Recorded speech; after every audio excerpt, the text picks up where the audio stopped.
ध्वज प्रांगण में 2 दिवसीय अंतर विद्यालय प्रतियोगिता के समापन के अवसर पर मुख्य अतिथि के रूप शिमला संसदीय क्षेत्र के सांसद सुरेश कश्यप ने की। इस अवसर पर उन्होंने आयोजन श्रीजी परिवार के समाज द्वारा के किए जा कल्याण रहे के लिए प्रयासों की करवाता रहता सराहना है। की और कहा उसी कि क्रम आज में के समय में इस प्रकार के कार्य करते रहना बहुत ही देखिए जरूरी है। आवाज इस यहाँ से प्रकार की शिमला तक प्रतियोगिता के आयोजन से युवाओं का मानसिक शारीरिक विकास होता है तथा वो नशे भारत जैसी कुरीतियों से दूर रहता है। उन्होंने आगे कहा कि आज युवाओं को नशे से दूर रखने के लिए सभी की बड़ी जिम्मेदारी है। इस दौरान उन्होंने सारी शिमला वासियों से ₹51 करोड़ की राशि उनके कार्यकाल के दौरान भारी उपलब्धि के बारे में बताया। इस दौरान उनके साथ श्रीजी परिवार के संचालक श्रीजीत अभय शर्मा, अनुसूचित जाति के उपाध्यक्ष नंदराम कश्यप, उप प्रधान चालक पंकज ठाकुर, होटल एसोसिएशन के अध्यक्ष देवेंद्र वर्मा, व्यापार मंडल प्रधान इंद्र ठाकुर, अन्य भाजपा नेता ग्रामीण बैंक के निदेशक योगिंदर वर्मा व अन्य भाजपा नेता मदन ठाकुर, सरेश ठाकुर, नवीन कुमार, मोहिंदर सिंह, भाजी उमोरिंकज गुप्ता सहित कई गणमान्य व्यक्ति मौजूद रहे।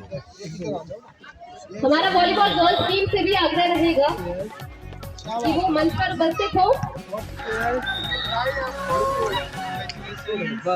श्रीजी ट्रस्ट को जिन्होंने कि यहाँ इंटर स्कूल खेलकूद प्रतियोगिता का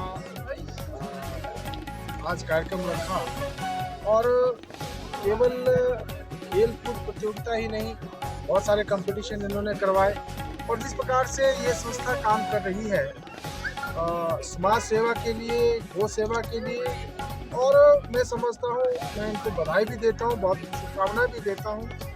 इनका 1 वर्ष पूर्ण हुआ है और इस उपलक्ष्य में ही इन्होंने कार्यक्रम आयोजित किए हैं।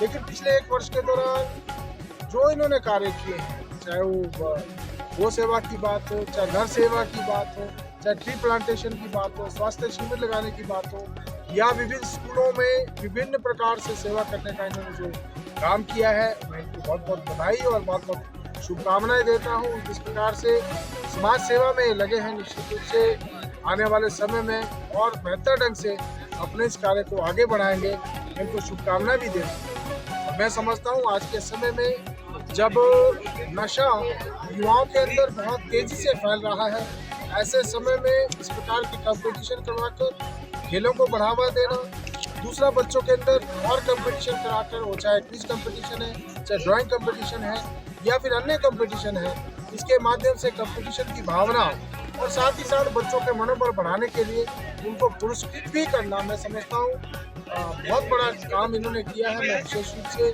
इस ट्रस्ट के जो संचालक हैं, संस्थापक हैं, आचार्य अभय शर्मा जी, उनको बहुत बहुत शुभकामनाएं और बधाई देता हूँ।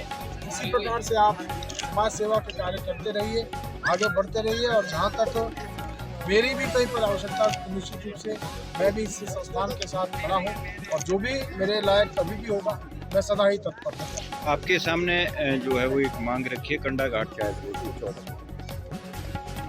देखिए, अभी हमने जो पृथ्वी से लेकर और जनेर घाट, इसके लिए लगभग 54 करोड़ रुपया स्वीकृत करवाया है और मैं समझता हूँ ये क्षेत्र हमारा टूरिस्ट क्षेत्र है, एक बहुत बड़ा बूस्ट उससे टूरिज्म को मिलने वाला है। जहाँ तक दूसरी सड़क की बात है, हमारा प्रयास रहेगा इसको भी आने वाले समय में हम केंद्र सरकार के समक्ष इस मांग को रखेंगे ताकि इसको भी चौड़ा किया जाए, ताकि लोगों को फायदा मिल सके। क्योंकि मैं भी समझता हूँ जब भी कंडा घाट से यहाँ के लिए आते हैं तो काफ़ी सकरी सड़क है और ट्रैफिक बहुत ज़्यादा है। भविष्य में हमारा प्रयास रहेगा कि इस सड़क का पिछली केंद्रीय सरकार के समय में कंडा घाट क्या पृथ्वी रोड को NH बनाने का एक प्रस्ताव था, उसके विषय में आने वाले समय में सरकार निरंतर प्रयास कर रही है और बहुत सारे 4 लेन्स बन रहे हैं, NH बन रहे हैं और सड़कों को CRF के तहत उनका निर्माण किया जा रहा है। आने वाले समय में उसका भी प्रयास किया जाएगा ताकि इस सड़क को भी उसका भी उन्नयन किया जा सके। Thank you.